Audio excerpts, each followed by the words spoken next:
आशीर्वाद, तुला गौरव, तुला महिमा देतो बापा. हा सुंदरसा वेळ, सुंदरचा समय, हा सुंदरचा सकाळ तुम्हाला दाखवला प्रभूजी. परमेश्वरा तुझ्या दया, तुझ्या कृपेमुळे मी जिवंत आहे बापा. प्रभू तुझी दया माझ्या जीवनामध्ये रोज सकाळी ताजा आहे. परमेश्वरा मी तुला धन्यवाद देतो. प्रभू तुझं वचन सांगते परमेश्वरा, तू भिकाऱ्याला उकाड्यातून उचलून राजाच्या पंक्तीला बसवणारा परमेश्वर तू आहेस. सामर्थ्यवान परमेश्वर तू आहेस. या सकाळच्या सवयी मी तुझ्या चरणात लीन होतो, नम्र होतो बापा. तुझ्या चरणाजवळ येतो प्रभूची. आज पूर्ण मित्रांनी रिक्तांत करणारे परमेश्वर, आज सकाळी प्रभू मी बोबड्या वटाचा प्रभू परमेश्वरा, माझ्या या बोबड्या वटाने केलेले प्रार्थना, माझ्या प्रार्थनेकडे कान दे, माझ्या प्रार्थना ऐक माझे.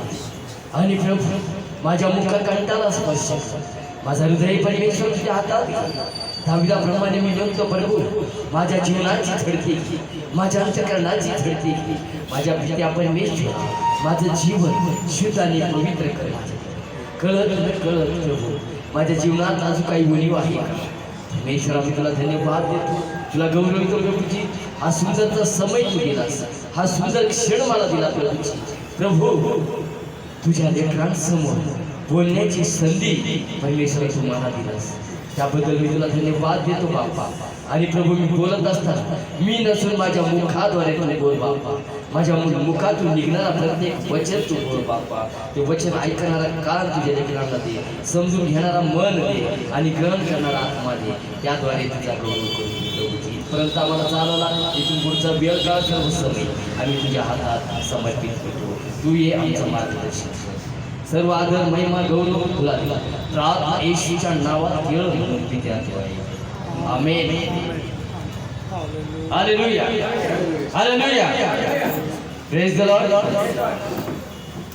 परमेश्वराच्या नावात धन्यवाद असो. आज सकाळी नव्याने पुन्हा एकदा प्रभू येशूच्या नावामध्ये तुम्हा सर्वांचं मी स्वागत करतो. कारण प्रियांनो, हा उपवासाचा दिवस, उपवासाचा काळ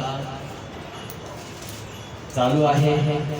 आणि या दिवसांमध्ये जिथे कुठे पाहिले तिथे उपवासाचे संदेश, उपवास का करावा, उपवास कसे करावा, हे संदेश चालू आहे. परंतु आज सकाळी नव्याने तुम्हाला मी सांगू इच्छितो प्रियांनो, आम्ही सर्वजण एका गावचे नाही, बरोबर. आम्ही कोणीतरी कुठल्या तरी वेगळ्या गावचे आहोत. आणि आम्ही आमच्या प्रभू येशू ख्रिस्ताच्या नावामध्ये या ठिकाणी एकत्रित झालो आहोत. आम्ही त्याचे शरीर, त्याचे अवयव म्हणून परमेश्वराच्या सानिध्यात आम्ही एकत्र आलो. ही माझी योजना नाही, ही तुमची योजना नाही.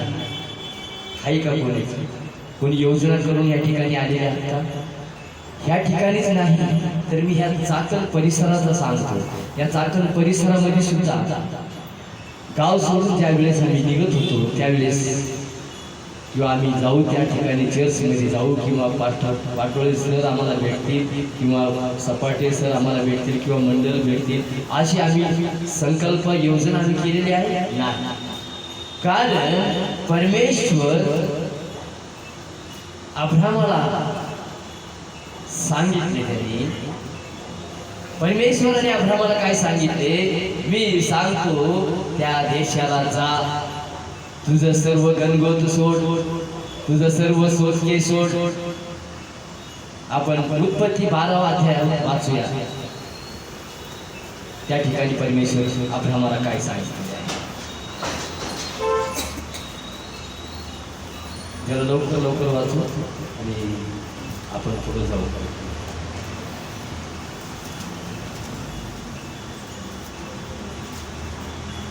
परमेश्वराने अब्राहमाला सांगितले, तू आपला देश, आपले गणगोत्र व आपले पितृगृह सोडून मी दाखवीन त्या देशात जा.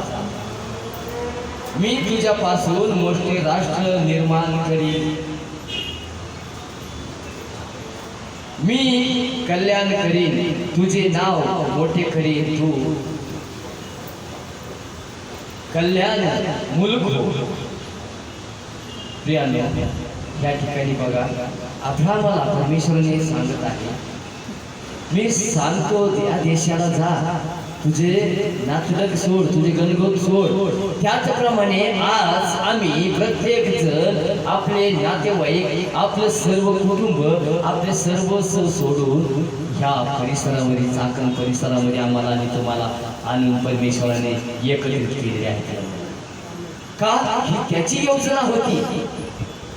कारण मला आणि तुम्हाला तो निवडला आमच्या आईच्या उदरात. कुठं? इथं आल्यानंतर नाही, इथं आल्यानंतर नाही, आमच्या आईच्या उदरात त्यांनी आम्हाला निवडलं. म्हणून आणि त्यांनी आम्हा सर्वांना या चाकण परिसरामध्ये घेऊन आले. चाकण परिसरामध्ये आल्याच्या नंतर बालाजीनगर ह्या ठिकाणी आम्हाला एकत्रित केलेले आहे. कारण ही त्याची योजना होती, परमेश्वराची योजना होती. आणि प्रियानो, आम्ही ह्या ठिकाणी चाकण परिसरामध्ये किंवा ह्या ठिकाणी आम्ही गाव सोडून, आमचे सर्वस्व सोडून या ठिकाणी आलो. कशासाठी? कशासाठी? काबड कष्ट करण्यासाठी, कमाई करण्यासाठी, जागा घेऊन बंगला बांधण्यासाठी, गाड्या घेण्यासाठी? उद्देश काय? आपला उद्देश, आपलं ध्येय काय? परमेश्वराने आम्हाला सांगितले, मी सांगतो त्या देशाला जा सर्व सोडून. त्याचप्रमाणे मला आणि तुम्हाला परमेश्वराने आपलं सर्वस्व, आपलं गाव गंगोत्र, आपलं सर्व सोडून आम्हाला ह्या ठिकाणी घेऊन आले. परंतु का? कशासाठी? आपण अब्राहमाचं पाचारण परमेश्वराने निवडलं आणि त्याला त्याची योजनाप्रमाणे त्याला पाचारण केलं. आणि आम्ही जर पाहिलं, कारण परमेश्वर स्तोत्र 22:16 मध्ये जर पाहिलं, अब्राहमाला देव काय सांगत आहे? अब्राहमाला त्याचं गाव सर्वस्व त्याचं सोडून निघून मी सांगतो त्या देशात जाण्यासाठी सांगितलेले आहे. परंतु पुढे पुढे अब्राहमाची योजना, त्याची योजना, परमेश्वराची योजना अब्राहमाने समजून घेतलेली आहे. त्याची भेटला स्तोत्र 22:16.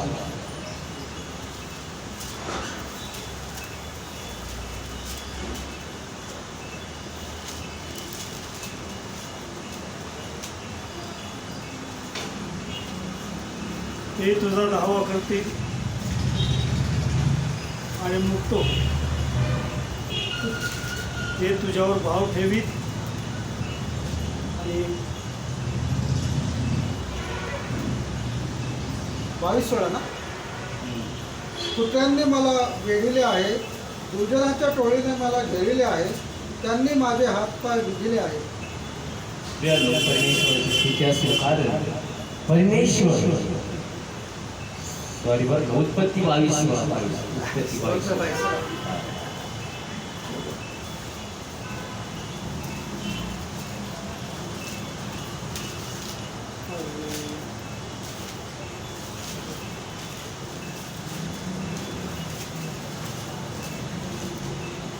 परमेश्वराने म्हणतो, मी आपली शपथ वाहून सांगतो की तू हे कृत्य केले, आपले पुत्रास, आपल्या एकुलत्या एक पुत्रास अर्पिण्यास तू माग पुढे पाहिले नाही.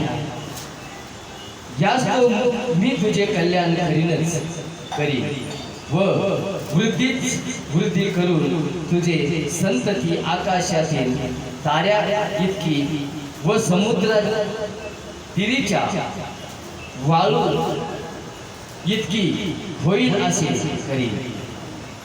प्रभूच्या नावाला धन्यवाद असेल. कारण अब्राहम त्याच्या देशातून परमेश्वराने आणलं की कशासाठी आणलं? की की त्यांनी त्याला सांगितले की तुला तुला त्या ठिकाणी आशीर्वाद करेन, तुझा कल्याण करेन. या ठिकाणी सांगत आहे मी निश्चित शपथ वाहू. परमेश्वर स्वतः सांगत आहे मी आपली शपथ वाहून सांगतो. परमेश्वर म्हणतो मी आपली शपथ वाहून सांगतो. त्यांनी स्वतः परमेश्वर सांगत आहे मी माझी शपथ घेऊन सांगतो की तू हे कृत्य केले. त्यांनी काय केलेले आहे?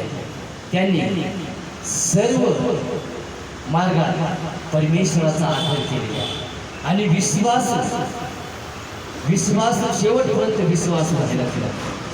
आणि शेवटी त्याच्या मुलाला सुद्धा अर्पण्यास सांगितले. तिथं सुद्धा तो विश्वास त्याचा डगमगला नाही. डगमगलं का?